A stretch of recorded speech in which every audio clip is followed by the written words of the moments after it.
back. How you guys doing? Alright, I'm back to do that video on how I go about preparing brine shrimp to feed my fish. First, I want to show you a little something I hinted on the other day. You guys remember the other day when I was talking about the light sensitivity of the young fish and how I go about diffusing the light? You see how I have the light diffuser up there, kind of overlapped, providing a little bit of shadow, so it isn't so extreme. Let me in there on those fish. Yeah, I think it makes them a little bit more comfortable than they otherwise would be. And also, you see how I have that little section of rigid airline tubing in there, providing a little bit of gas exchange and aeration, so those guys become free swimming. I need to glue a little cap on there to act as a handle. Anyway, I thought I would just show you that. See my lights? Those are all LED lights, man. Helps with the electric bill, I'm telling you that. That's a compact fluorescent, I need to replace that. But almost all the lights I have in this room, most all of them, are all LED lighting these days. Even up top yonder there. All over, man. I got lights and all here. Even in here. So it really helps out a lot. Consumer's energy, boy. No joke. You guys here in my local Michigan area know that. You see them bellies on them guys? That's full of brine shrimp. You see they consumed all the brine shrimp in the tank. That's good. They're eating and growing well. Alright, let me get to it. You know I flow like fluid. I'll get right to it. Here's my little hatchery station. Right there, the one in the center. I'll go ahead and siphon off the rest of the little remnants of the brine shrimp in there. And I'll show you how I go about setting it back up for, you know, the next day's feeding. Alright guys, after siphoning out the desired amount of brine, you know, the brine shrimp and stuff, I'll take this sucker right here and I'll dump out the little remains of that. I'm doing it with one hand. Anyway, then I'll turn on the water, and then I'll take this and I'll spray out the inside of that good and dump it out, right? Let me do that real quick. Alright, you see I sprayed that out pretty good.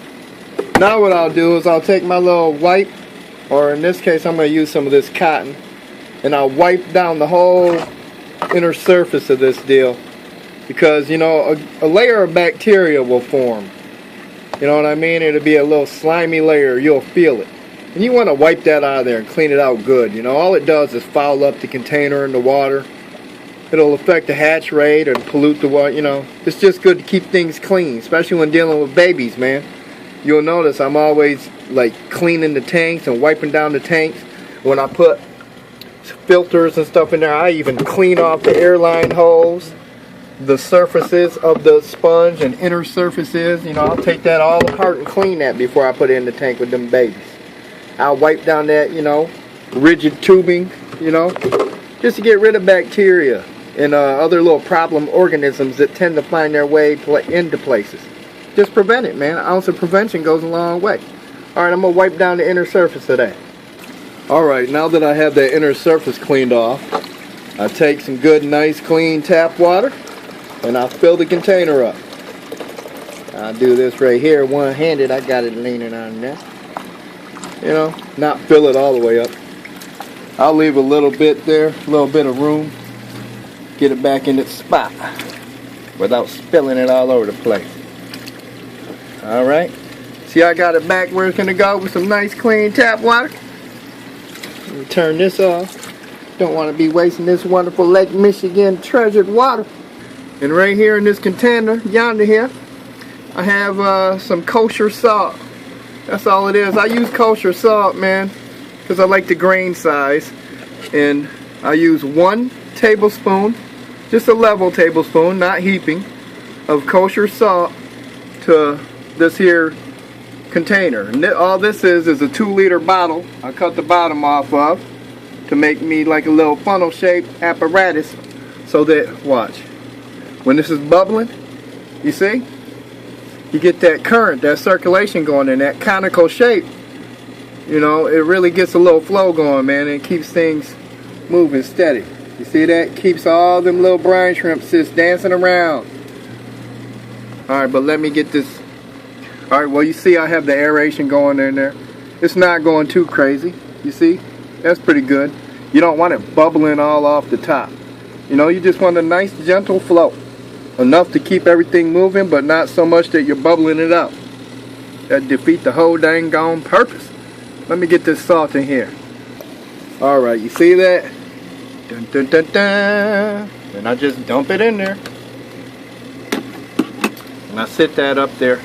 Before I kept the little spoons in this salt container, boy, they started corroding and breaking down and rusting all up. I keep it on there now. And then sometimes I'll take this rigid airline tubing, stir it up a little bit. Just get that in there, man. That salt dissolves pretty quick. Now let me go get my brine shrimp cysts. Some people call them eggs, but they're not actually eggs. They're cysts. You see right now, I just have this little container. I need to get me some money up and order a nice can, a pound can or two, or a little case of some brine shrimp, good hatch rate brine shrimp. Sometimes I'll get that right through Brine Shrimp Direct, man. And you can either order the Great Salt Lake version, which has pretty good hatch rate, or get the San Francisco Bay, which has a little smaller, you know, nauplii, however you pronounce that when they hatch out of the cyst.